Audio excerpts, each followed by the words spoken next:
Verinin işine karışmayacağım. Durum meseleyim çalışmayacağım. Ben öz mahallemizde danışmayacağım. Apar sözde özümüzüdür başımı.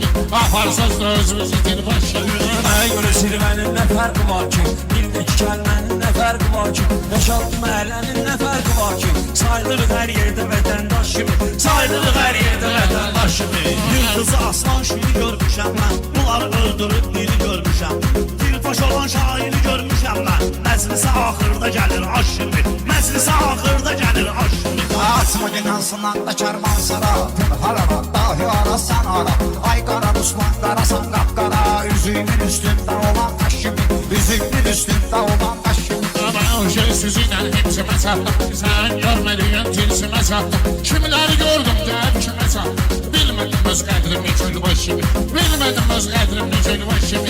Bakı sizə süfrələ mən haşla mən. Yenə oğlu qırğın gedərəm başla. Şəhid olaram 21 yaşda mən. Yaşayacaqsan erməni uğraş. Yaşayacaqsan erməni uğraş. Bizə deyim ki sənətə tövbə olsun. Saxlayaq on qaydanı növbə olsun. Rüfət qardeşim qağayam nə olsun. Millət axtarır mənə xaş-xaş kimi. Millət axtarır mənə xaş-xaş kimi. O dünyaya geçsem eğer darıkma. Bunlar yolda geçsem eğer darıkma. Ben İzmir'e gitsem eğer darıkma. Sen içerim aratma ben kaşımı. Sen vuraram aratma ben kaşımı.